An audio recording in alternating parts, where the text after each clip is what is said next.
Just a friendly reminder that the opinions expressed on this show are not worth a Canadian penny, so disregard anything you hear that might get anyone in trouble. And despite some of the great ideas you may hear, don't try them at home. Go to a friend's house instead. It's time to get a gun. That's what I've been thinking. Well, I could afford one. And if I did just a little less drinking, time to put something between me and the sun. When the talking is over, it's time to get a gun. Welcome to Slamfire Radio, episode 642, recording live, February the 18th, 2026. I'm your lead host, Cowtown Tony.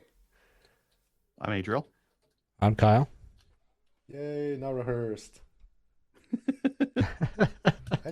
No, we rehearse it every week. Yeah, we rehearsed it. Yeah, live. I think Dave is snowed in. I don't know what Dustin's doing. Hopefully he's not getting any snow. How's the temperature in Edmonton? Probably cold. Cold. Yeah, we're in the negative 20s here in Calgary too, so it's not a lot of fun. Let's go with Kyle. What did you do, guys? I'm hoping you are not getting snow, so that's good. I'm done with the snow now. Actually, I didn't do anything. I was out of the country for most of this last week, so I took a little trip back to Canada to redo visas, and thankfully, due to Denver, Gus got back today, so we were supposed to be back last night. Oh wow! But Denver was having fun, so we got delayed in Vancouver for 4 hours. Mr. Connector, so yeah. Good times. Did they give you a hotel to stay? Like, I want to evaluate the Canadian aviation scene versus the American Due one. to weather, no. Due to weather, they don't. But yeah, and it was all messed up, so like they didn't even have anything available. So we got a hotel anyways. But yeah, it's all right. I did meet up with Dustin though. We met up and had dinner there Monday night. I met up with Dustin. Did you go into Vancouver? We flew in and out of Vancouver and went up to my parents' place for the weekend. So yeah, I had a weekend in Canada, seeing some Free of beautiful guns, country. because we can't have it. Yeah, well, yeah. had a really strange day that you recall. It was kind of like that, like 5 years ago, but you're just not used to it anymore. Like, missing something on my person, and it's maybe important. Well, I don't know. So, and then I didn't even bring a knife because I don't know where all my Canadian legal knives are, because every knife that's on my dresser is like spring assist or something. So it's, yeah, I felt naked for the last 5 days because, yeah, no gun, no knife. No nothing. Rent a car, I'm guessing. Yeah, we did get a nice rental car, so that was cool. And actually got lucked out on the weather. We got a little bit of snow, but nothing much. Actually, I think I saw more snow in Abbotsford driving back than I saw the whole week. Funny. So Well, we didn't get a lot of snow until like Monday night kind of thing. Like the long weekend was pretty okay. Yeah. I guess it wasn't a long weekend for you in the States though. Well, yeah, it was President's Day. Oh, Gage was actually off school on Friday and Monday, so really he was only supposed to miss 1 day of school, but he missed 2. Wow. But yeah. Action time. Other news. Thank you, Kelly. Calendar game came in, so. International shipping went through. That's good. Yep. Yeah, usually it's better, but yeah, no, that's it for me for this past week. Adriel, how about you? I know you got a few things. Couple things, yeah. Let's see. Yeah, I missed last week. What was I doing? Oh, 3-gun meeting. Yeah, 3-gun meeting for Chaz or Sherwood? Sure Park. Yeah, I think I've done the Is Chaz one already. Rimfire challenge a go or? I don't know. We've got a 2-day match set up. I don't know what we're gonna do for it, but sounds good. Probably just give me a team match, not a rimfire only. You got a handgun now, Tony. It's time to get in for 3-gun for real. Fair enough. I do have the kit. You got everything. The not very Sporting rifle. But anyway, No one has good sporting rifles. Team- Trash. is it only going to be one weekend that's going to be a doubleheader, or Yes. Okay, really? Is that like the provisioning, or is it just not enough attendance? I don't know. That's just all that we planned for. I'm not sure. Okay, team match it Yeah. is. Yeah. I'm excited for that. Well, you go for a single day. You're only a couple hours, a few hours away. Fair No, enough. weekend. Weekend. Yeah. Let's see what else I got up to. I did a PAL and a private RPAL. That was kind of good. How many hit the people in the range. private RPAL? What's that? How many people in the private RPAL? 4 or 6. I can't remember. Ah, that's decent size. One of those numbers. Yeah, decent enough. Let's see. Yeah, I hit the range. Did I hit the range twice? No, I hit the range once. I took some new people out, some people who had just done their PAL course and hadn't got their licenses yet. So I got them out. Is that included in the HGG firearm training? No. I feel like I'm missing out. No, they're some friends of my kids. So Fair enough. yeah, took them out. Basically World War II stuff. They got the M1 Garand, the Mosin, the Garand. I didn't take the Carcano out. You didn't take the Ruger Wrangler. I'm disappointed. My Ruger Wrangler's disabled right now. For our pals. Good point. Yeah. Good Yeah. point. I took out my 1911 22, my Shadow 2, and the Glock. And Is it running yet? no. Effing hell. I thought this is supposed to be the most reliable handgun on this planet. What But the it's heck? not a Glock slide. Like it's a Glock clone slide, right? Ah. I'm gonna try. So yeah, I had more like fail to feed, fail to cycle, like issues where just like it wouldn't go back and that kind of thing. I don't It know. doesn't I don't have know. extraction issues anymore. No extraction issues. They're fine, but Good. sometimes it would fire and the slide wouldn't move. It would just boom, and the slide would just stay, and I'd have to like manually rack it. Does this still pierce primers? Probably, yeah. I can't imagine Probably. that. Well, I didn't check, and I'm like, I don't think that's actually the cause. I think that's just like a red herring. I think there's something in the like how it's locking on that block that isn't. So, anyways, I'm gonna try a different recoil spring, and But it was a complete upper from the manufacturer, barrel yes. and slide. barrel slide. I would recoil expect it to spring. work. Me too, but I'm gonna try a different recoil spring and guide rod. This guide rod does a better job of keeping the spring straight. I noticed on the underside of the barrel there was marks from where the spring was like rubbing against the inside of the barrel, so maybe it was like dragging on it. And it does feel like noticeably better now with this guide rod and spring. So yeah, it feels way better now. It's not sticking or anything like that. It's unlikely you're gonna shoot a Glock at the matches this year anyway, so it's okay. Yeah, I'm not shooting that thing. I got better guns than that. But what else do we shoot? Yeah, that's about it. Bunch of guns. I ordered I had ordered some ELS fork kit kind of a thing from Amazon because I thought it'd be fast. So I paid for the fast shipping, and I checked and like they didn't ship it. I'm like, why didn't you guys ship this? I'm we're guessing it's from the we're- States, or Yeah, it was Back saying order it was from the it was from the States, yeah. States, and no, not back order from the States. Hmm, The shipper was interesting. from the States. I was like, well, okay, refund me because I'm gonna get this locally. So I ordered from 911 Supply because Oh, good. they're closer. Did you ask someone to pick it up, or did you? Nah, I think it was like $15 for shipping. So I just told them to ship it. $15 is $15. But I need to get my stuff squared away so I can shoot Before a the match. match. Yeah, I want to shoot a match in March, like early March, at the Sherwood Park one, so I can work out some bugs in What a mainly missed in my opportunity. You in my should have. shell caddies, and then basically a weekend after I'm off to the States. You should have asked me to pick it up so I can ship you your extended mag releases together. Oh yeah, let me know Yeah. what I owe you for those. Oh, $20. I think. Yeah, so for PAL courses, I had these Mossberg 464s. I think I mentioned last show. I was running into like reliability issues with them, so I sold them, and I bought 4 brand new Turkish lever actions from Calgary Shooting How Center. much did you sell them for? No, sorry, the 464. How much did you sell them? $500 each. That's not bad. Isn't that bad? It's less than what I paid for, but I also like Oh, really? used them for PAL courses and that kind Fair of thing. enough. Yeah. Actually, no. One is about the same. Yeah, just because I want like my 44 mag, my Turkish 44 mag loads, the cycling, it all runs fine. It's nice and smooth, and those 464s are not smooth. So I wanted all 44 mag because they're nice and big. They're easy to push into that loading gate. 357's a little bit smaller, and it's just standardized. All 44 mag. That's good. Nice You only bit. have to load one type of dummy round. So, and you're Yeah. a big fan of it. So 44 Yeah. mag it is. Yeah, I like it. I got I don't know if I mentioned this before. I got this cranker up thing. So last season for Hunt Camp, we had that winch thing that went into the receiver hitch on a truck.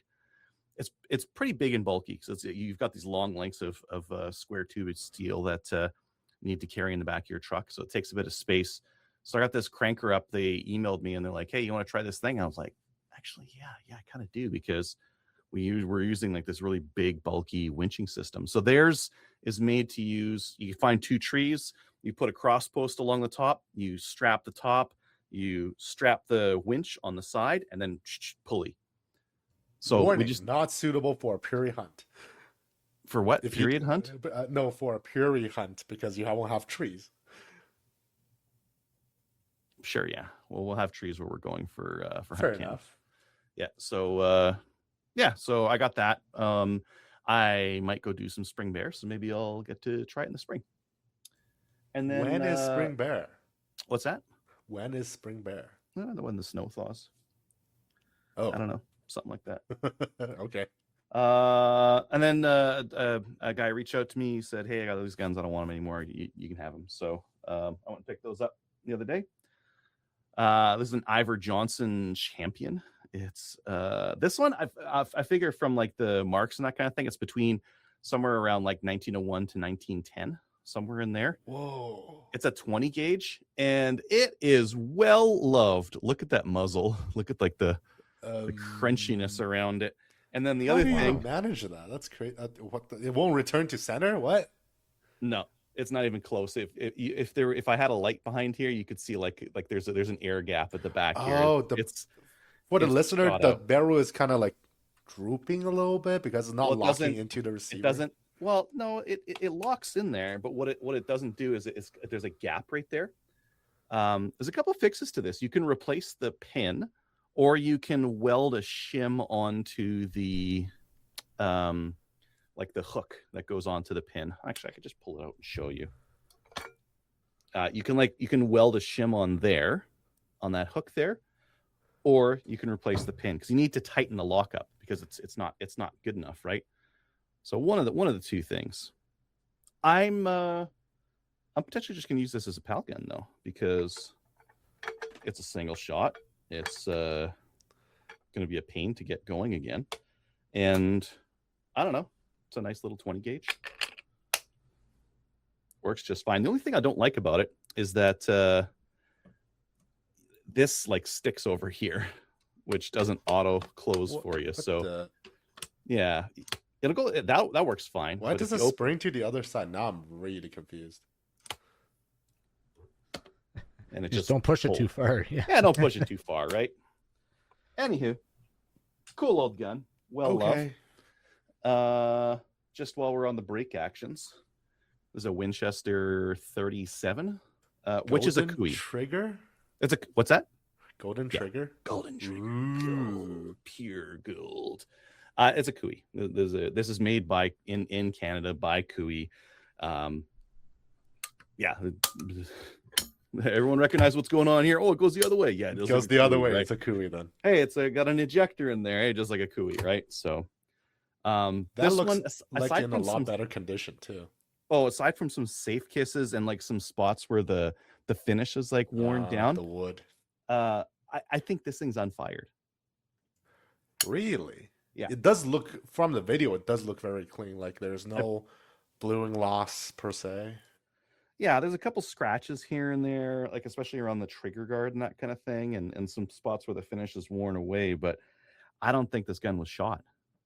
And I talked to the guy, and he's like, "Yeah, my dad bought it for me to go duck hunting and never used it." Huh. So maybe shot at the factory, and that's it, kind of a thing. And then this I had troubles even finding information about. This is North American Arms. It's a pump action shotgun. North American Arms ran for 2 years, so They didn't make it very long. For the history nerds out there, you might want to look into the two types of rarest 1911s. The Singer sewing machine is the well-known one. North American Arms spun up to do that contract. I think that's a different North American Arms, though. There's a North American Arms, and then this is like NAACP or something like that. It's a different one. Anyway, this one only ran. That for one a was short period. short-lived too. So yeah, this one. These are made in Toronto. Oh, not out of Quebec. Interesting. Now, as I was looking it up, so the action is French. It's some French shotgun pump action, very similar to an 870. Like if you look at the bottom, yeah, it's got like the 870 lifter, and like the way the shells go in, it's all very 870. But aluminum receiver, and this one is also in pretty good condition, like pretty unused condition as well. And the bluing looks great. Yeah, it's got some scratches on the trigger guard here. Maybe it was like in a safe or in a drawer or a trunk or something like that for a while. But I looked down the barrel of this one. It's also extremely shiny on the inside. So I don't think it was used a lot either. That Ivor Johnson was definitely well loved, but those other two, I don't think they got used a lot. You know which one the heavy duty gun is? This one got used a little bit more. This is a percussion cap black powder shotgun, 12 gauge.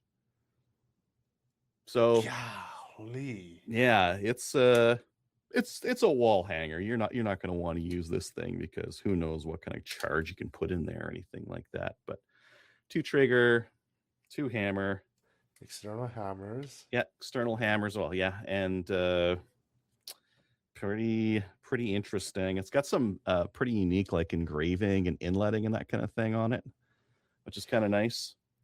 It does look very odd in a close-up view because there is no unlock for the gun because the barrels stay at where they are. That's crazy. Well, you know the cool thing, like, and a lot of muzzleloader shotguns are made like this. There's a little like metal key kind of thing here. Let's see if I can just get it out here real quick. I'm going to use the proper tool for this, which is a wine opener. Just pull that key out to the side there, and once that's off, let's pull that out of there. Oh yeah, my hammers are down. The barrels just come off. But there isn't an opening on the back though. No, can't. It's a muzzle loader. No opening on the back. Just that's nipples. A weird look too. Just it's a blind. Yep.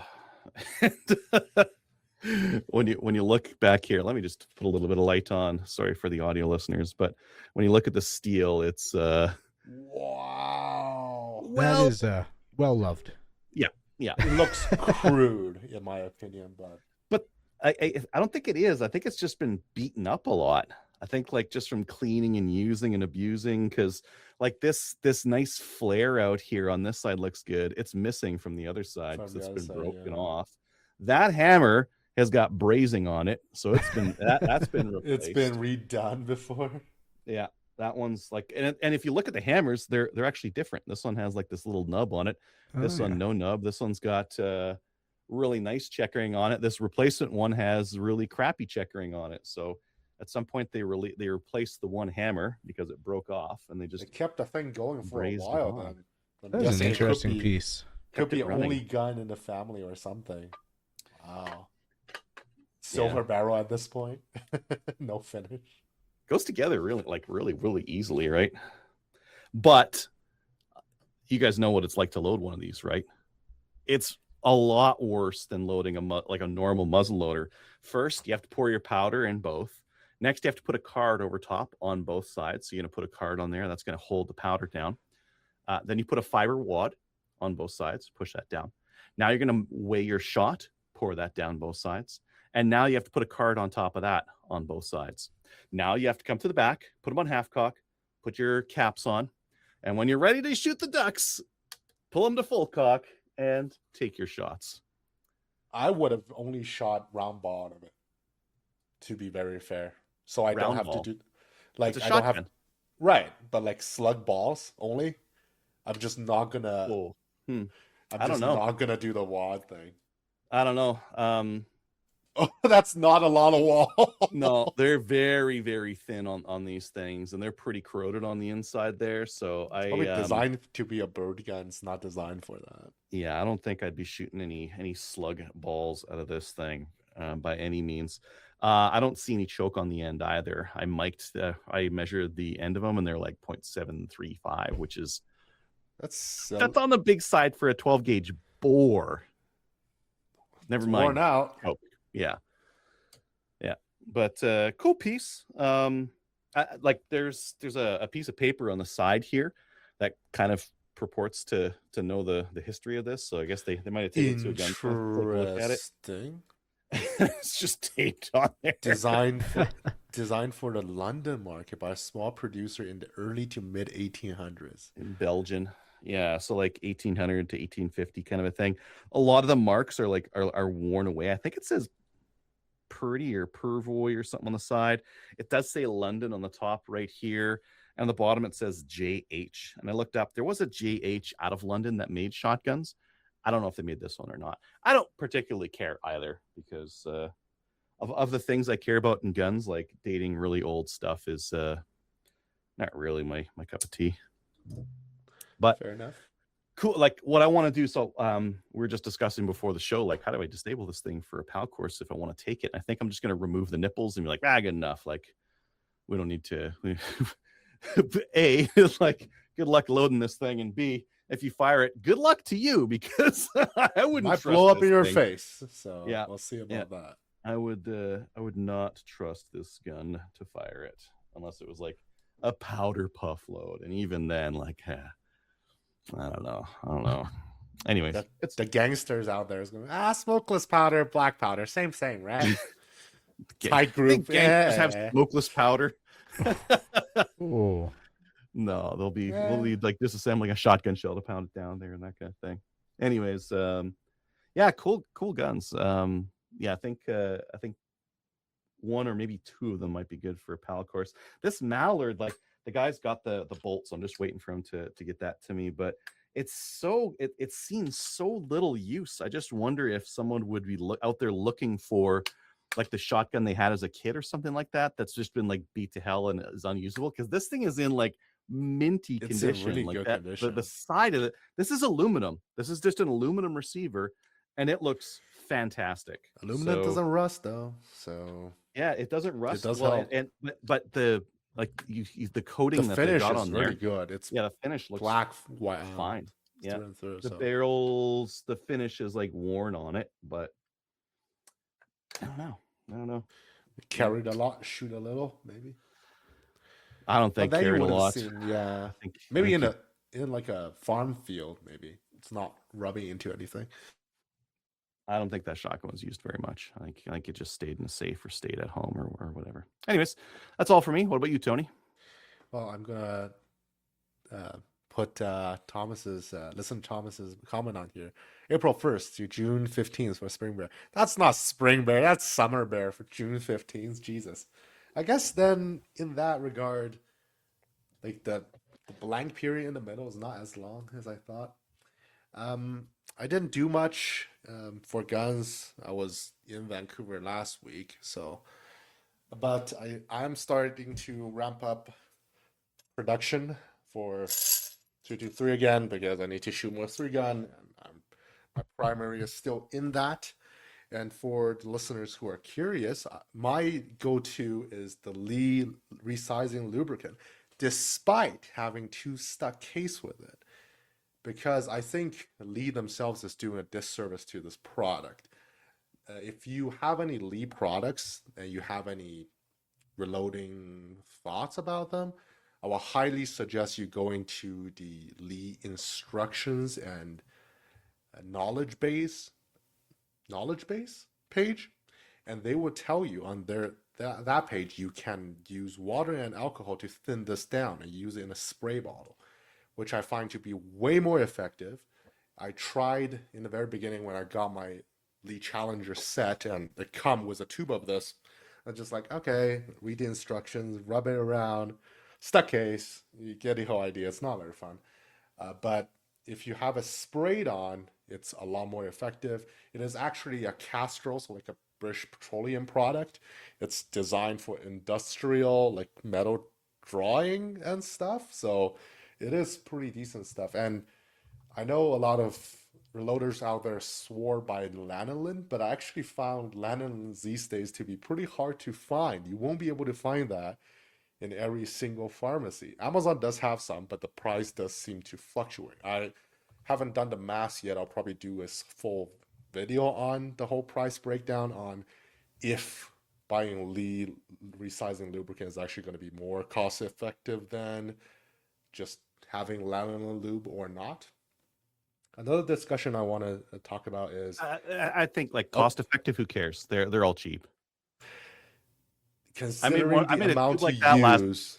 You can make the tube like that last thousands and thousands of rounds. Who cares?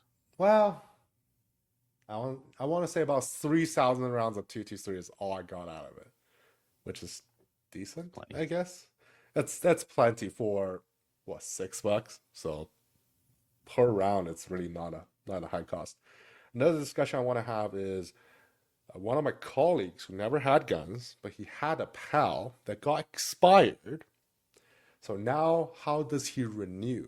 I've consulted with Foothill Farms Training Dave, and apparently, if your last PAL exam was done after 1994, you can just reapply for it. You just kind of renew it. So more to come on that particular detail. Yeah, you don't need to retake the course. A lot of people think you do. You don't. Yeah, I believe. So hopefully he will get his PAL soon enough back. He doesn't have firearms, so I might need to convince him to buy something. I'll see about that. And that's about all I did in guns. Not a whole lot. Let's go to upcoming events. HGG Farm Training. You have things going on, Adriel? Yeah, this weekend I'll be in St. Lina doing a PAL. So if you're in the St. Lina, Bonneville, St. Paul area, sign up for that. There's still spots available. Feb 28 in Sherwood Park, March 1st in Sherwood Park. Those are both PALs. March 14th in Sherwood Park, that's a PAL. And then March 15th in Sherwood Park, that's an RPAL. And I think right after that, I fly to the States. Pretty much like yeah. the next day. Yeah.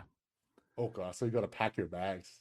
Get ready to go. Nah, you know me. That stuff's easy. Next thing you know, you're going to forget something on your gun and Hal's going to let loose. Kyle will have it for me then.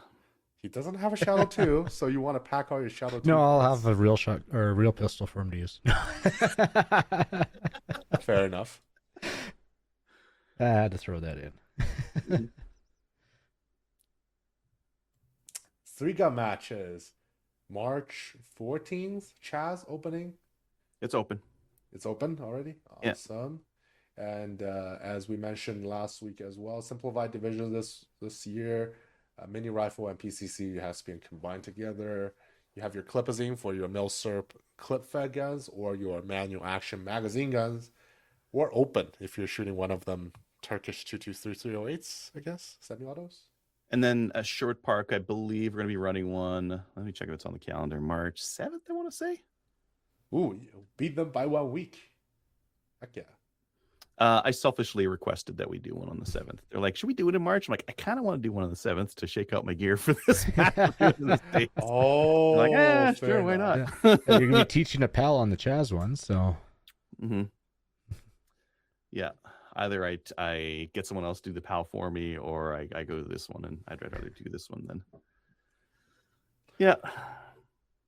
Is it going to be just regular again? Yes. Okay, cool. Let's go to the news. I guess not. Oh, we do have one news from Canada.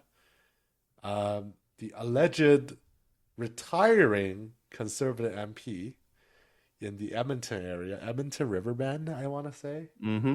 You Just got it. Cross the floor. He was became going to, so in November, he said he's going to retire, and now he's not going to retire. He's going to stay on just as a liberal. It's kind of spit in the face of all the people who voted. Like, I know everyone says, like, oh, you vote for the person, you don't vote for the party. Bullshit. No, you vote for the party because everyone, like these days, the parties whip like pretty much everything. So there's not much of a point in voting for the person, even if you think the guy is a good guy or not a good guy. It doesn't matter. Vote for the party, and yeah. And then these guys are going over. So he said it's because he liked Carney's speech at Davos or whatever. Mm, Bullshit. Also, yeah. yeah. Well, anyway, I guess liberals didn't get their majority dream because the Supreme Court or the Superior Court in Quebec anyway declared that their seat in Terrebonne was not legitimate because they won by 1 seat, but Election Canada effed up. So they're going to have a by-election soon, and that news came crossing the floor. So technically, I think they're still a seat away. But then you have people leaving for the British High Commission. Freeland is going somewhere, so we'll see how that all shakes out. Yeah, more related firearm news, I guess. World-class shooter, I'm just going to call him world-class shooter. JJ Rakaza did a post, I think in Instagram, igniting a discussion in the firearm enthusiast crowd on how long a make-ready should be. I guess the general consensus is it's going to be under a minute. Not a lot of people are just standing there doing their draw like crazy. I don't know if the It took a listeners minute. have- I'm going to start hassling you as an RO. I'm going to start making life like really hard on you. I'm like, what are you doing? Like, come on, let's go. And if they keep taking longer in a minute, I might just start them. I know you're well, not supposed to, but because fuck 3-gun is 3-gun, but USPSA and IFSIC have rules that unsportsmanlike conduct. fair enough. You're back. Go range lawyer that with someone who's got the time and wants to argue with you. But for the rest of us, we want to like get through the day. You want to have the tablet person announcing who is on deck, who is in the hole. If you're in the hole, you should be starting to get ready. Make sure all your bags are loaded. Mentally check yourself. Envision your stage. Are you the one that put it up here? Did you? Yes. What's the context? Did someone like forget stuff and they're like, oh, I gotta go get my stuff, and they had to go get their No, stuff? it's just I think he were they just just did a sitting there, Instagram like, post. just visualizing and like just taking their sweet ass time before actually being ready. No, I don't think it's that. I think it's just JJ Rakaza did a post on his make ready being pretty concise and clear kind of thing. And But he must have seen something to like irk him to be like, man, I'm gonna talk about this. there's always going to be someone who's going to be really, really slow. You've probably seen it. haven't I seen know I've anyone seen being it. that slow. Not that slow. I have seen That's people be like thinking and then thinking, like, but like 30 seconds. I've never seen Yeah, someone take like that's- more than a minute. I've probably seen up to a minute, but you know. I would get unprofessional at a minute. RO unprofessional conduct for disqualification. It doesn't take me to get unprofessional. It does take me a lot to get unprofessional. I would get unprofessional after a minute. Fair enough. Let's go to new gun stuff. It's Raining Guns weekly reminder was the CCFR. If you want to join, it is the minimum $20 donation to get your entry. Yeah, something I like think that, yeah. one entry for every $20 you donate, and they have 100 guns to give away, including I'm pretty convinced they're gonna have some lever guns in there, so that'll be pretty good stuff. And yeah, go donate to the Sad. CCFR. Sad. Talking about lever guns is pretty good stuff. Yeah. Did in Canadian history they ever give away or like raffle a handgun? 50 BMGs, ARs. Yeah. Fair enough. I've Fair done a whole 3-gun package that had AR, pistol, and shotgun all done up for Mhm. 3-gun. enough. Wow, that's impressive. Times were very good before, Tony. That I've not experienced, so I don't know. Yeah. Let's go to tactical imports. The Trail Hand. Okay, it's the same Turk shit as everywhere, but it's short and it's kind of nice. It's got like wood on there. It's nice and short. And so at $229 is not much more than a lot of the Charles Daly 101s and that kind of thing. It doesn't use the thing that looks like a trigger in front. Instead, just use the trigger guard. And That's good. That's a premium yeah. feature. I'm curious what that one in the banner was. Oh, the This one here? MagFed pump action. yeah, there's a couple of those Yeah. out there. That's your traditional Turk shit. pump shotgun with the Oh, big yeah. pad mag on there. I think. Let's see if they have them here. Magfit optics. Where would you find? Okay, maybe I gotta go with the Restricted? shotgun and then find the magazine. Oh yeah, those got those. Yeah, there you go. Oh, yeah. FMP. For $4.99. $4.99. 30 round drums for $100. $100 each. Ooh. 20% Oh, off the why is the cost. 20 round more? The 20 rounds $150. The 30 rounds $100 each. Interesting. Maybe they're worse. That's gonna be heavy. I saw the heavy and bulky. You got to put your arms Yeah. around it like this, like you're hugging the shotgun. Yeah. Oh, huh. Yeah, yeah, I takes up guess. a lot of space. Yeah, cool. Anyways, yeah. The No trail one hand. has thought about making a shotgun like pen, like a Lewis gun on top. Wow. So it's like rotating in a pen. Anyway, crazy thoughts. We have the Rangeview Sports CZ4. We are not supposed to feature CZ stuff. Come on, man.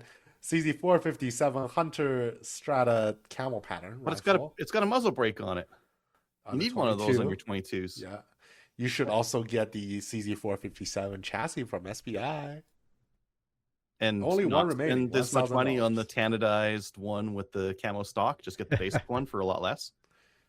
But then it will rust. You don't want that. Yeah. Frontier Firearms has the Defiant muzzle brake. It's a 2-port 223 brake for $69. They're putting them on sale. That's pretty good price. Stainless steel, I'm thinking. I don't know. Let's see.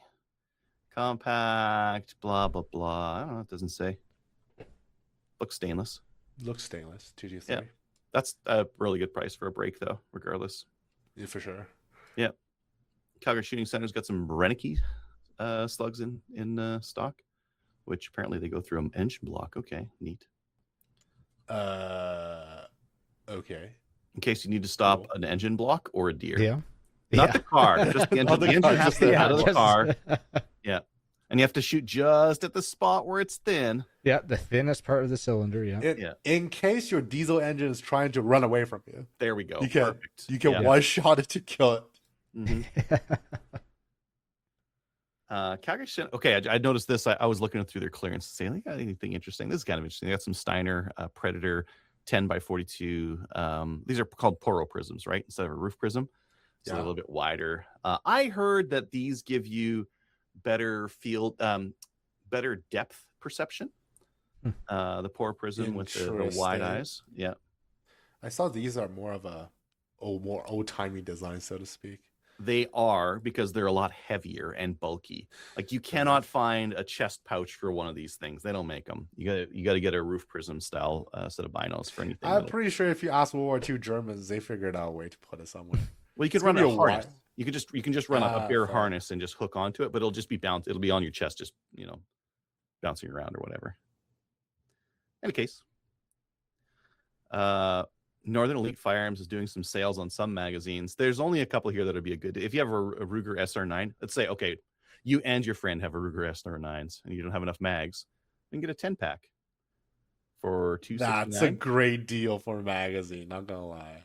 $27 per mag. $27 per for a 10-pack. Yeah. So $270. Are those normally like $80 a piece? The mags? Yeah. I don't think so. I don't think 50. I mean, would like be they got it reasonable. marked down from $800. Like, holy cow. Ah, yeah. Don't ignore that. Yeah. Look at $27. Be like, yeah, that looks okay. They also have some mags that no one cares about. They High have the, point. 5.4, Yeah. Let's 595. go. They also have the 995.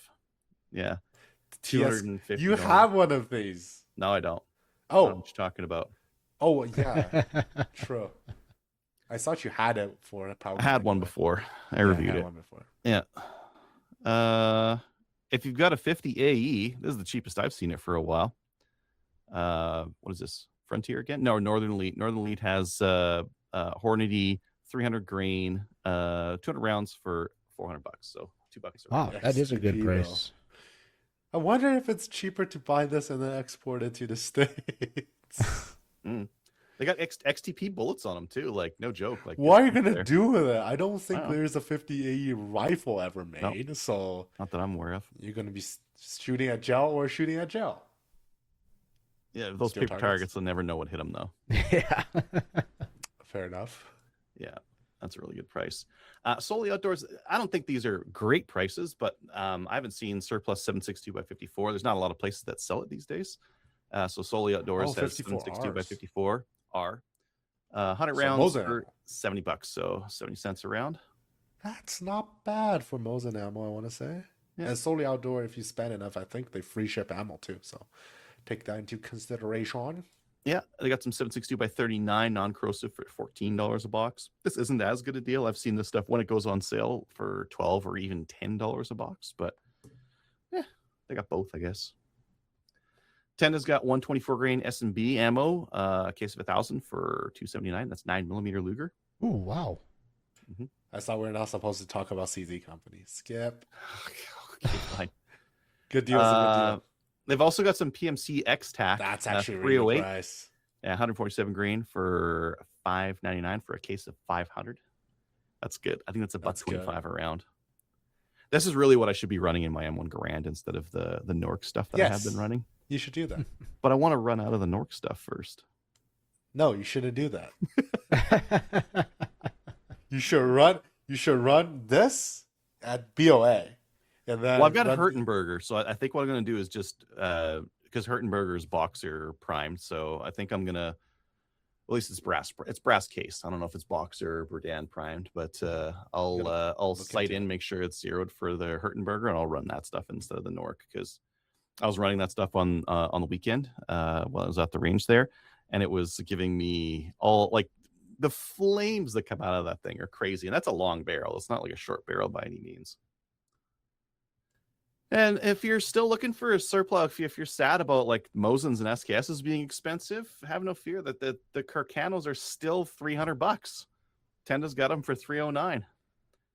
Yeah, Tony's got his in front of him there. Nice and short, handy. They're the coolest short, like the shortest rifle out of World War II, right? They got They're it. so uncomfortable to shoot. No, For me. a Mosin's uncomfortable to shoot. Those things are fine. I've never shot one, so I can't judge it.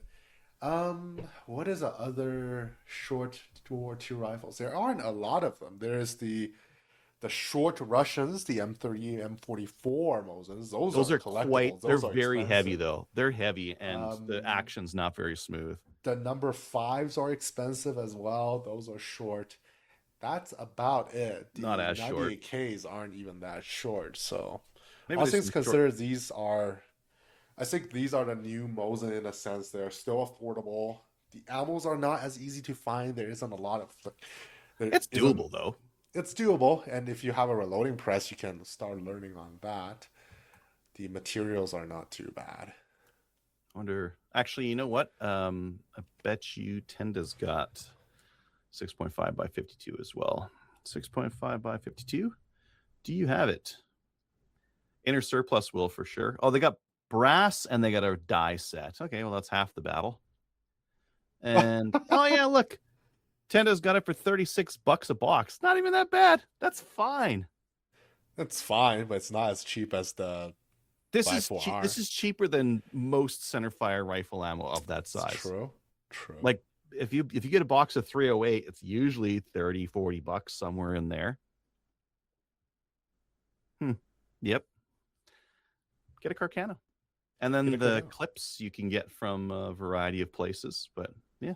Steel ones are generally more affordable. The brass ones, again, I'm not a huge I got fan both. of it. Mine is quite heavy to load. What do you mean heavy to load? Like it's hard to jam the whole thing in there. Yeah, there's a little bit of spring pressure, and like the bolts aren't super smooth, but I like the loading. The loading on them is so slick, in my opinion.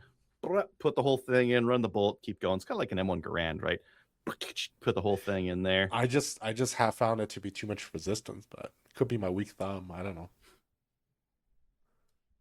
Let's go with that. Let's go with that.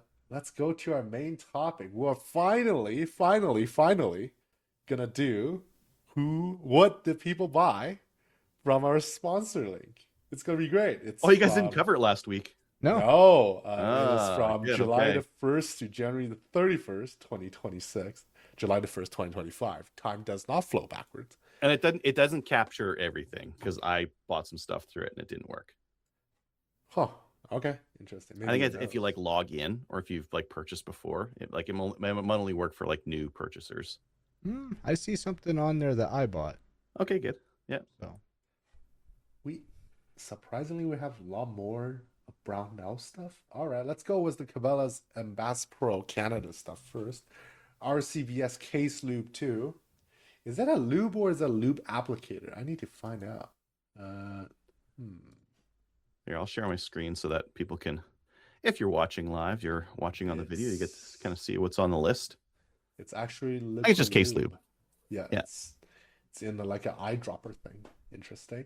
The Lyman Primer Pocket Reamer, small. The For Plano reaming out your 223, 223 or Your not primer some pocket? 9mm brasses that or maybe uniforming your fancy stuff. they have like a primer pocket uniform kit. The list goes on, I think. Mhm. Plano rifle hinge top 50 round ammo boxes for the 243 308 and the 308 Large. and 4570 Yeah. family. It's this one, I think. Personally, I'm not a huge fan because things kind of shakes in it. I don't like them because if it's loaded, fully loaded, and you drop the box, it shatters the box. It's made of like really hard plastic. I I got one and I like brand new. I loaded it with ammo and I closed the lid. And as I was closing the lid, it slipped out of my hands and fell. And I broke it like immediately. I was like, Oh, oh, that's man. unfortunate. It was $7 or whatever. I personally really like the MTM ones, but they're not very elbows up friendly because they're made in America. But they're really soft and really nice. Hornady ELDM rifle bullets, 162 grain, 7mm. Someone's out there loading 7. What would be? Could be a what would they- 284. Could be a I know some listeners use 284 bullets 284s. Yeah. for PRS, be a that kind of seven- thing. Be 708. And what is a fast? You wouldn't use 7mm 708 for ELDMs. That would be like That's a a match long range type bullet, precision yeah. rifle. Yeah. So 284 or some of those other ones. Hoppy's number 9, everyone's favorite. Mhm. Someone's huffing some hops. Challenger 12 gauge handicap, target load 7.5. Darn tough. Oh, but the socks, cushion boot socks, chocolate color, medium. Burris. Nice thing about those have lifetime warranty, don't they? Darn tough. I've heard good things about them. I don't know. I actually don't know. Burris sure scope tube level. Let me see how level this is. Okay, It's so probably it's just more, one of those clampy deals. Yeah, it's a clamp, like for running the match, not for mounting the scope, kind of a thing. Yeah. Someone also bought Challenger Target 20 gauge. Oh, So that might have Bob- been me. Oh, really? Okay. Yeah, that might have been me. Someone bought a Condor competition over under. Wow. That's pretty cool.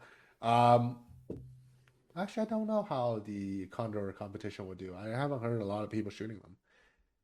Eagle Magnum lead shot. They sell shot?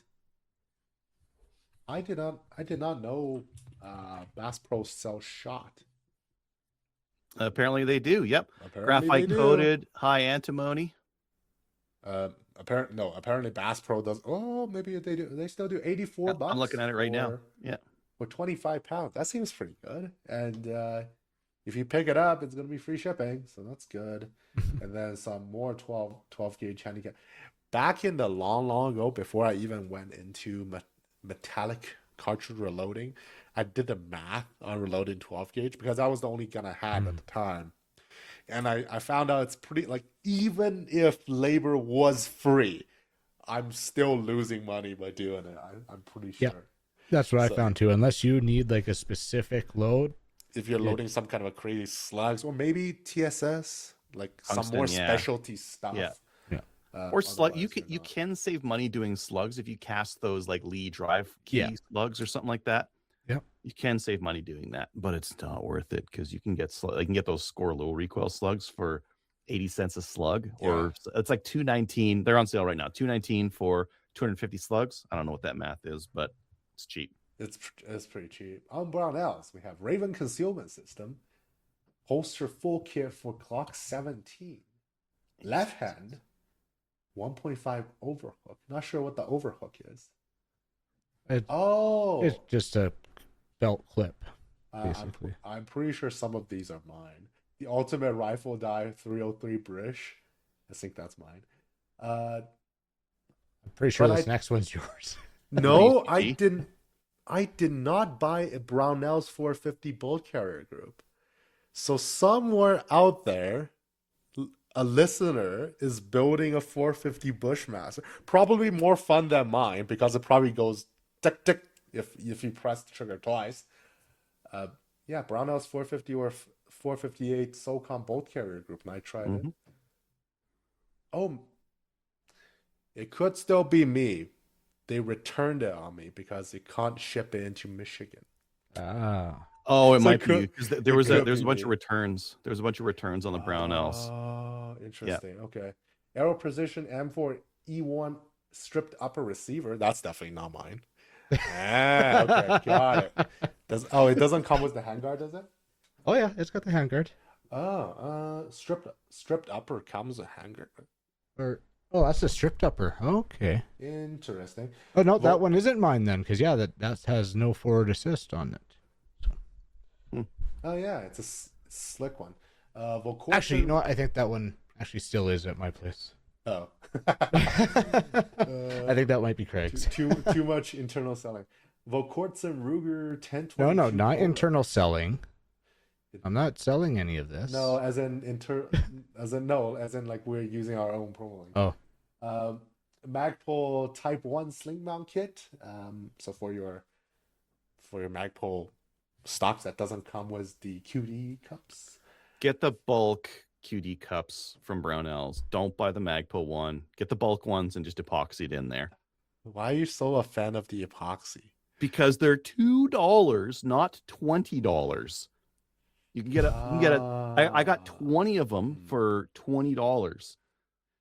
Maybe you should just buy the bulk ones, drill a hole in it, and get the proper bolt for it. And that might If be you the- want to, or just throw might some be the epoxy way. in there and put it in the God. slot, and don't think about it anymore. Don't think about it. All right. The Faxon FX22 lawn rifle barrel. Barrel receiver. Interesting. And then Tenon Cross Spartan Skeleton Plies charging handle. Someone's going racy on a 1022. Ocorson buffer 2 pin, recoil buffer pin, tax solution extended mag release, tactical solutions, Lee case lanes gauge, 450 Bushmaster. Yep. Lee 450 Bushmaster die set. Yep. High and primer set. Yep. And lapping compound. Lapping compound's not mine. Brownell's lapping compounds. Always useful though. Who still laps their rings or receivers? I know some people out there is really It's dedicated not just about for it. that. Like, yeah, you could lap your scope or your scope rings using one of those kits. Or you're gonna lap your valves on your head. That's Yeah. not happen. Oh god. Or if you get a new gun and you find like it's too stiff, you could put some lapping compound in there, run it a bit, and then clean it all out. Fair enough. Strike Industry multifunction end plate and anti-rotation castle nut. Raven concealment system full kit. There's a second full kit holster, also left hand. oh this one has loop. soft loops though. Ah, slightly same but different. Interesting. The Magpul AMAG 15 SG9. Ooh, for the SIG P320 compact.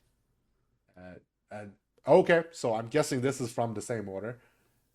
It doesn't list it this way, but Brownell's AR-15M16 upper receiver lapping tool. What? Okay. It's like a rod But lapping the upper for what? for better barrel fitment, apparently. I think, or like it shaves the What? front side of the Like, of the. but that would be lapping. That would be truing. Square up. You can so you put into a hand drill, you square up the upper receiver face on your AR-15. Helps to ensure precise mating of barrel and receiver for added accuracy. Oh, so it is a truing Use it. kit. Coat the receiver, put the thing in, slide it into the bolt carrier tunnel to help it maintain concentricity, chuck it up and begin spinning. Yeah, I think. Well, that's how I understand the whole lapping thing is, but yeah, I guess truing would be more. It's like cutting the upper where the notch is a little bit more flat, like for the Just a viewers, second like here. I got this section inside on the upper. Well, yeah, like I see it as hearing it. Okay. Yeah, That's probably the yeah. video I watched. That's why I know it. Yeah, okay. I see. Oh, on the face right Yeah. here. Yeah, that's what I was saying. Like truing, it's just making it so that your extension is flush with your Huh. receiver. How much Yeah. is the tool itself? $30. Oh, you know what? That's actually not too expensive. I A thought little it's bit of gonna be valve expensive. grinding compound, away you go, right? Kyle, Well, if you're missing out on there's- this, it looks like There's you... the professional Brownell's lapping compound. It's great. Nah, just get some valve grinding compound and go after it. I But guess yeah. it's the same. if you're thing. missing this, it seems like you're losing some accuracy. Yeah, I don't know what the heck I'm doing. Like I just backyard gunsmith, you know. You'll take your ARs to probably half MOA if you do that. Yeah. And the Hogue Ruger 1022 921, I think that's a bull barrel, stock, some hole, rubber thumb hole black. Cool. I think a listener need to write in with an email and send us his build on the 1022. I think he's just missing the receiver. No, it Just has some a barrel 308 action. stuff. So it would be a Faxon. Do I see a bolt in here? I don't see a bolt. So it's a Faxon. Yeah, it's a mix of Faxon, Volquartsen parts, Hulk stock. Cool. And then Sprinkle It's just USA the stock, yeah. 308 pattern carving stock. Extra power buffer with dual extractor spring set. Spring kit. So it's a spring Oh, kit. okay. So Yeah. it's a spring that includes extractor springs. It's Oh, got all no. the springs. It's got all that spring. Yeah. Spring kit, buffer spring. Okay, cool. Yeah, if you're interested in buying anything from Cabela's, now Bass Pro Canada, or Brownells, you will be able to find a link on the site of soundfireradio.com. By using the link, you support the show, and we'll talk about your purchase Semi-annually. semi-annually, maybe. All right. That concludes our main topic. Let's go to listener feedback. We have an email. Who would like to take the email? Two of them. Oh, I'll we take the do. first one. All right. Hi there. I'm new to hunting and hoping to get your advice on choosing my first hunting rifle. I'm currently stuck between the 6.5 Creedmoor 30-06 and 300 Win Mag. I'll be mainly hunting deer and eventually moose or elk. I'm looking for the best all-around option that offers good performance, manageable recoil, and good value for the money. Since I'm just starting out, I'd appreciate your recommendation on what would give me the best bang for the buck. I'm also wondering what kind of scope you'd recommend for this setup. I'm looking for something reliable, clear, and reasonably priced. Nothing too fancy, just solid and dependable. Thank you very much for your time. I enjoy the show and your advice. Best regards, Lawrence. Hmm. Did you say recoil in there anywhere? Oh, he did say manageable recoil. Manageable recoil. Yeah. So, So Lawrence, you're Not the asking, 30-06, or sorry, not the 300 Win not a Mag. Win Mag. No. So you're Well, asking, I had the 300 Win Mag out when you said it was mainly deer hunting. They work on What- deer, though. Can too. you kill something too dead? You cannot. Sure you can when you lose half the meat. It's No, it just fine. blows a hole in them. It Okay, works so fine. Mike says, how a 1500 and 308? Personally, just because my brain, I like 308 more than 6.5 because I don't like trendy things. But it doesn't mean 6.5 is not 6.5 trendy anymore. It's trendy 10 years ago. Yeah. I want to go way back. I want to go back to the day when 1911 is fresh off the press, leading technology. That good. Yeah. So you're looking at the three calibers are in different camps. You have a short action, a long action, and magnum action. Yeah. Um, I think he should consider 308. So if it was just deer, 6.5 Creedmoor all the way. Way less recoil. The price is fine. It's a great cartridge for it's just Okay. it's common these days. Yeah. So it's easy to find support for it. Yeah. If you forget your ammo, you run to the store. They will have They'll it. have it. So hear me out on this one. Mhm. I can't believe I'm recommending this one because I've kind of hated on it, but I would say 30-06 for the cartridge. But he's saying manageable recoil. But and 30 hear me out. He also says budget friendly. You can go onto Gun Nuts and find an old Woodstock 30-06 that will have manageable recoil for good price. That'll shoot decent. That'll shoot minute a deer. It'll be able to go for moose and elk hunting. Definitely. And then for a scope, budget scope, but good quality, a Leupold VX3 series. I would say anything over $200 in a 3-9 or 4-12 or something. Yeah, that's fair too. Yeah. Over $200 though. Don't spend less than $200. Yeah. Well, and I'd put it a little higher than that, but yeah. I hunted for 3 years with the package scope on my Savage Axe. Yeah. And that was recent when I had Which better is fine. scopes. And I was like, I can't be bothered. I shot a couple deers at 300 yards with that thing. It's fine. But that's my pick on that. I'm a big fan of 308. Three will have a There's little bit more stank for elk and moose little bit- than 6.5 Creedmoor will. Odd 6 will be a little bit more powerful Yeah. in modern loadings. It depends on coming from a newer shooter. At that time in my shooting career, I'm not as comfortable buying a used gun because I don't really know what to watch for, what to check for. So that may or may not factor into your price equation as well. Again, 6.5, Odd 6, 300 Win Mags are all pretty popular options in their category.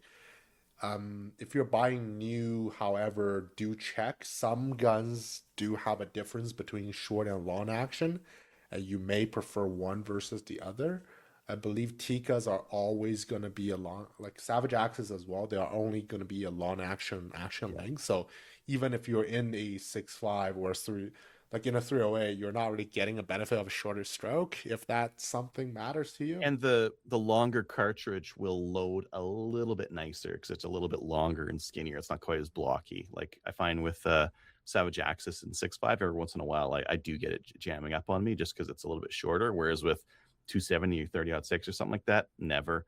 Like I'm coming around on your 30-06, Kyle. I think 30-06 would give him the flexibility. And like if you go buy, I don't know, Mike was saying a Howa 1500 and 308. I like the Howa 1500s. I just haven't found them like anywhere that's for very cheap. Like for a Savage, you can get a Savage Axis for $500. It's not Axis level cheap. It's maybe in Mike's world it's pretty cheap. We gotta look at perspectives here, okay? You can't- Well, yeah. So like a Savage Axis, if you have a $500 budget, Savage Axis in 308 or a 30-06 or whatever would be fine. If you got $1,000, the Tikka T3 will be a lot nicer. Or the Also, Howas or something like that. Yeah, like he's new to hunting, so that's where like that 30-06 would be a one and done cartridge, really. But at the same time, okay, Now- hear me out on my other idea here. Deer and eventually moose or elk. For some people, it's deer for like 3 or 4 years before it's moose and elk. Oh, So get the at 6.5 least. Creedmoor. Yeah. Enjoy it, and then maybe 5 years from now, things are different. And you're like, you know what? I want an elk specific gun. I Well, want to have something that's nice and light for deer, and I want something heavier and harder kicking for the moose and elk. yeah, and I mean, if we're gonna go off list, deer rifle, I'd go 25-06. Sure. That's my yeah. All around, I still think like a 280 AI is a good all round cartridge that it is going to be great on your deer. But that's getting a little niche of a Hard to cartridge. find. So I mean, your 270s or 280 Remingtons would be very similar. Even those are going to be hard to find. Yeah. Well, Like 270 wouldn't be. 270 wouldn't be. 270 is easy to find, lower 270s. recoil, tons of speed out of it. Common And- cartridge, yeah. For They all picking kind of up do the same thing. So bolt to be honest, like pick gun. whichever you want. I've Yeah. got an article on this that at the top of it, hunting. Just a second.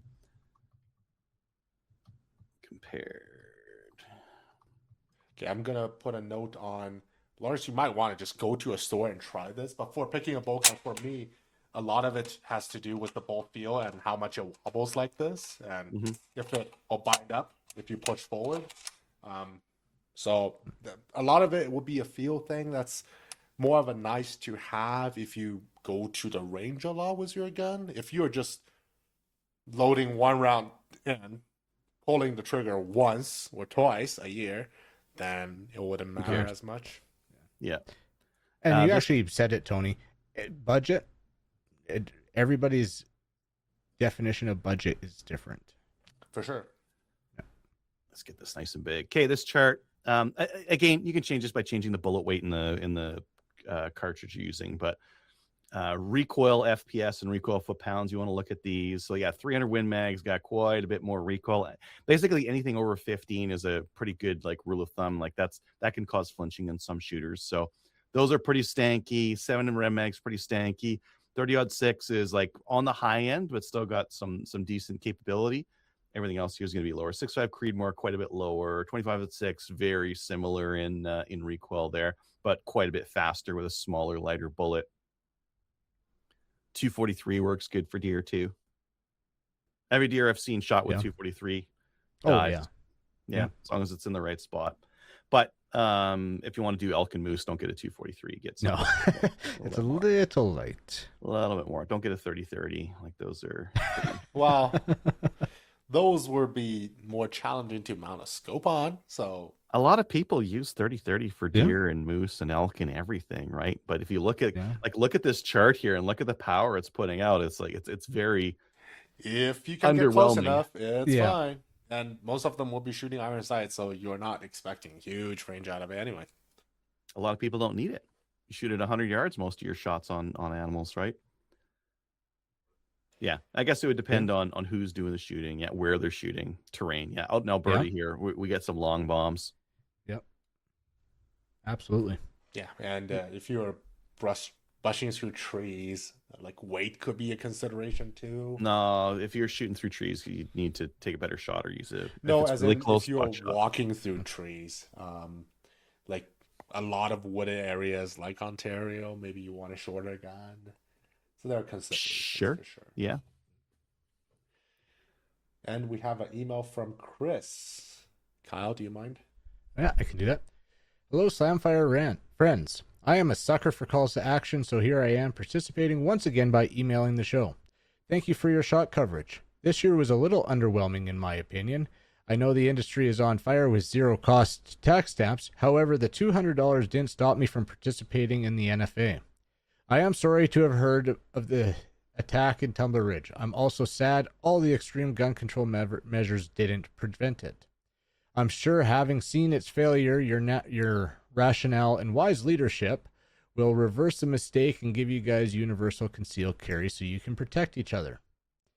I just want to give a quick review of one of my newest purchases. I recently acquired a police trade-in Scattergun Technologies Tactical Response 870. It is equipped with an old Surefire forend with a whopping 150 lumens of eyeball melting light. I wanted something better, so after a little research, Malakoff Devices had a replacement unit with 800 lumens and 35,000 candela. It's a simple screw-on replacement. It uses the same two CR123 batteries. It has brought an antiquated light back into modernity. They shipped fast and had great communication throughout the process. Check them out if you have old lights that need a lumen makeover. Talk later, Chris. Thanks, Chris. That's pretty cool. Yeah. I know of the Surefire forends. I guess they're very functional, but in my opinion, at the time, it didn't look very good. But I mean, if you need lighting with your shotgun, just pull the trigger. That'll light things up. Quick, this show is for entertainment purposes only. Let's see. What do we have for YouTube comments? There's a few there. Oh yeah, Eddie's got like 4. I tried to reply to all the other ones, but I know Eddie listens, so yeah. I can't reply to any of those. Callie, sorry to hear you're going through some family issues. Hopefully, it'll get resolved soon and things will get better for you. Thank you, Eddie. Tony, I thought you were a 1911 guy. Lawn slide is a 6-inch barrel and matching slide. I believe Para Ordnance has a 5.5-inch version. Take a look at Clark Custom 1911 long slide and long and heavy slide they made for the NRA Precision pistol event, formerly known as conventional pistol or bullseye. I'm surprised Dustin didn't know about a long slide either. Arnold Schwarzenegger used an AMT hardballer long slide as the Terminator. The hardballer was real popular in the 90s. Interesting. It's a long slide 1911. Okay. That's what, Agent 47 for Hitman. That's what he started out with in Hitman 1. I think he's continued. Interesting. Okay. I did not know that. Well, I don't know how Eddie came to the conclusion. I know what a 6-inch gun is. I thought anyway. He's like calling into question your cred as a 1911 as a 1911 guy, I guess. Yeah, like not Ed Brown. Shoot, who's the group under CZ? Dan Wesson. Dan Wesson still had like the Bruin, I think it's called. They still had a 6-inch gun. Back in time, I appreciated the aesthetics of the Commander 4.25-inch guns better. But for practicality reasons in Canada, in competition, 5 inches, I think the perfect balance. But 6-inch guns are getting rare. I think 4.25-inch guns are still kind of out there because the carry market in the States is still kind of using it. And then Eddie goes on, what a surprise. Quebec will get the confiscation payout, but not any other province. Sorry. Gun Grab Gary did admit it is about votes in Quebec. Unfortunately, the black market is so much more efficient at bringing in Gen 6 Glocks or any other contraband items. They don't file the paperwork or go through customs. Criminals don't follow the law, nor do they seem to be affected by it under the Liberal government. It almost seems like they're trying to encourage people to be criminals. Yes, we definitely need to finally address our mental health service or the lack thereof. In North America, so many tragedies seems to involve a failure in mental health intervention. My thoughts and condolences to the Tumbler Ridge community. That Italian sporting goods sell for the 243 Win Super might be for the Super Short Magnum. Around the early 2000s, they released a series of WISM, the Winchester Super Magnum. Eddie, is it the Winchester Super Magnum or the Winchester Short Magnum? I thought it's a Short Magnum. There's Short Mag and then there's Super Short. The Super Short. It's the Winchestershire Super Short Magnum, of which 243 was one of them. I got my Winchestershire is that you I think you put that in your that's what you put in Caesars, yeah. What? Sure. Worcestershire. Worcestershire. Yeah, that's the Winchestershire Super Magnum. I got my entry in for the CCFR's reigning gun contest. Yay! So Eddie, let's wish Eddie good luck for getting a gun. Yeah, if you want to see some of the Winchester Super Short Mag, first the name is just horrible. The WISM, because they already have a WISM. Vortex, the Vortex Nation podcast has a good episode on, I think it's a trio. There's like a 223. As how the host described it, they're like trying to feed cubes out of magazines. So they had feeding issues. Probably a pain with them. And I think the 243 Super Short wasn't like any better than the 243 standard. I guess it's shorter, but at this point, are you just trying to go short for the sake of going short? Or... Yes, the 300 was short for the sake of short. Well, the 300 fits in the long action, so that makes a little bit more sense. The 243 Super Short fits in what now? 243 is already a short action. It's under 308, right? So the only ones that I know of that got used were the 300 and the 270. Yeah, and I hated the 270. What did you not like about it? Oh, it was such a sharp shoulder. Like it wasn't a pleasure to shoot. And probably loading was. Does a sharper shoulder makes it recoil harder? No, it should just make the brass flow a little bit less. Like so, it should actually make it easier to reload and more consistent because it's going to burn faster. Like a shorter powder stack that's fat is going to burn more consistently and quicker than a really long skinny one. Yeah. If you think about like a a 50-120, like 50 caliber with 120 grains of powder. It's like a long pencil of like that one. That would be hard to make accurate because the burn would be really inconsistent. Whereas a really short, like a 308, the 308's got a really short powder stack to it. That's the theory, though. Whether that actually comes out with the 270, like it's got a massive shoulder and it's almost flat, and so that's why I was saying with the shoulder is. But yeah, I found it just jolted you. I'd shoot a 300 weathery mag any day, but not a 270 short. No. Probably a lot of that depends on the gun that you're shooting out of too. Like yeah, good. How light it is and how it fits you and that kind of thing. That was a Seiko A7. That's a fancy gun. That's gonna be a light gun. Yeah. Yeah. Synthetic stock. Yeah. I think the A7s are the same as Tikka T3s, aren't they? Pretty close. Yeah. Yeah. Made by the same company. Yeah. Because I shot, I had a 300 Win Mag in an Encore, and that was way too much for that thing. Single shot gun, light, and the 300, it just kicked the hell out of me. This 300 Win Mag A-Bolt, also a light gun. I find it's fine. I shoot that thing, no problem. It feels absolutely fine to me. But which one felt worse, the 300 Win Mag or the 7mm Savage? The 7 Red Mag Savage. That gun kind of bucked quite a bit. So yeah, I think the 7mm Red Mag out of that Savage 111. I think the guns, the weight was probably the same, but like the doesn't have very good recoil pad on it. Just straight delivery into a shoulder. I mean, they both have quite a bit of recoil, but yeah. All right, moving on. Thanks to our supporters on Patreon. If you'd like to support us, you can find us there.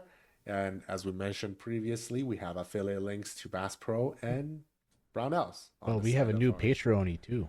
Ooh, do we? Yes, Cole. Awesome. Thank you, Cole. And if you'd like to learn from Lawrence or Chris, you can send us an email at slamfireradio@gmail.com. Shoutouts and recommendations. Adriel?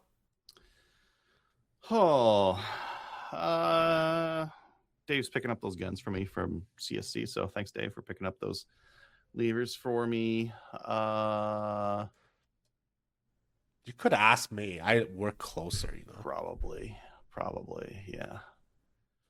But one way or another, he's got to get those guns up here. I got to get some powder down to him, and I think I have the wrench for you.